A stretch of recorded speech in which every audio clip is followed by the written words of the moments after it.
नमस्कार. आज आपण एक अशी गोष्ट पाहणार आहोत जी फक्त एक गोष्ट नाहीये. ती आहे मैत्री आणि हुशारीची एक कसोटी. गोष्ट आहे कोल्हा, ससा आणि जंगलातल्या एका परीक्षेची. दोन मित्र, एक परीक्षा आणि एक असा धडा जो आयुष्यभर लक्षात राहील. खरं तर या एका वाक्यातच या संपूर्ण कथेचं सार दडलेलं आहे. ही गोष्ट आपल्याला मैत्रीचा खरा अर्थ शिकवते. चला तर मग सुरू करूया. तर आपल्या कथेची सुरुवात होते एका खूप शांत आणि सुंदर वातावरणातून, मित्रांमधील एक फेरफटका. जरा डोळ्यासमोर आणा एक हिरवंगार घनदाट जंगल. सकाळची वेळ आहे, सूर्य नुकताच उगवतोय. कोवळं ऊन, पक्ष्यांचा तो किलबिलाट, सगळं कसं शांत. आणि अशा वातावरणात एक हुशार कोल्हा आणि एक चपळ ससा, दोघंही पक्के मित्र, अगदी आनंदाने गप्पा मारत फिरतायत. त्यांची मैत्री म्हणजे एकदम घट्ट. पण म्हणतात ना की प्रत्येक शांततेनंतर एक वादळ येतच, आणि इथेही नेमकं तसंच काहीतरी घडतं. इथून कथेचा सूर एकदम बदलतो, कारण आता समोर येते एक अचानक आलेली सावली, आणि इथूनच त्यांच्या मैत्रीची खरी परीक्षा सुरू होते. ते दोघे आरामात फिरत असतात आणि अचानक झुळपं हलतायत आणि त्यातून बाहेर येतं एक मोठं अस्वल. एका क्षणात ते सगळं शांत आनंदी वातावरण भीतीने अक्षरशः गोठून जातं. आणि इथे बघा, दोघांच्या प्रतिक्रियांमध्ये जमीन आसमानाचा फरक आहे.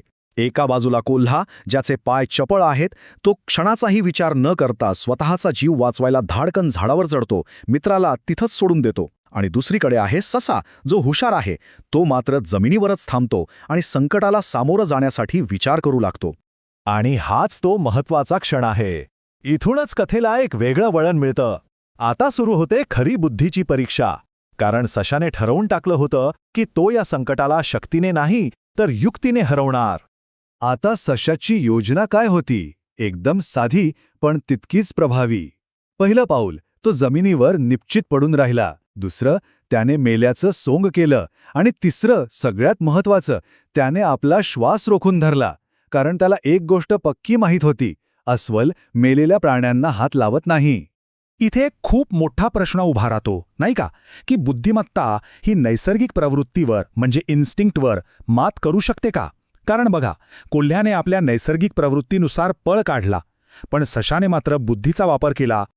आणि मग अस्वल सशाच्या अगदी जवळ येतं, त्याचा वास घेतं आणि त्याला मेलेला समजून काहीही न करता तसंच निघून जातं. म्हणजे सशाची युक्ती अगदी 100% यशस्वी ठरली.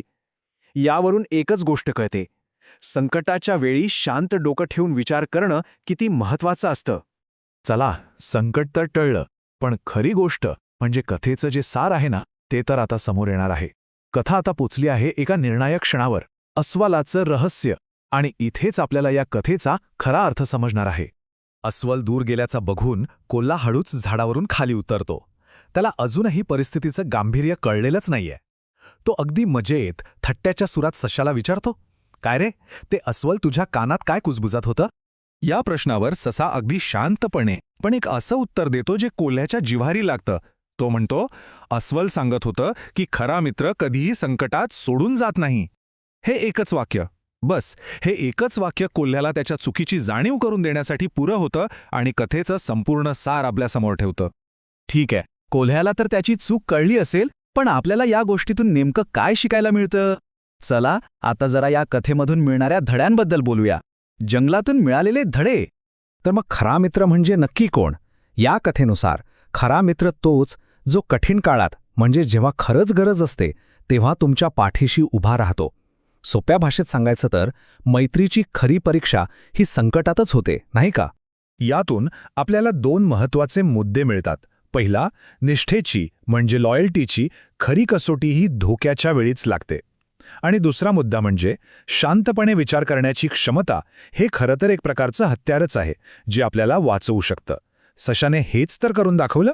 म्हणजे थोडक्यात काय तर ही गोष्ट ना नाती आणि संकट यांच्याबद्दल एक खूप मोठं सत्य सांगून जाते, की जेव्हा परिस्थिती आपल्या विरोधात असते तेव्हाच आपल्याला नात्यांची खरी किंमत कळते, त्यांची ताकद समजते.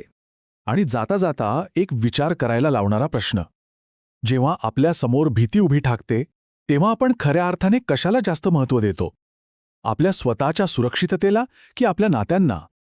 यावर विचार नक्की करा.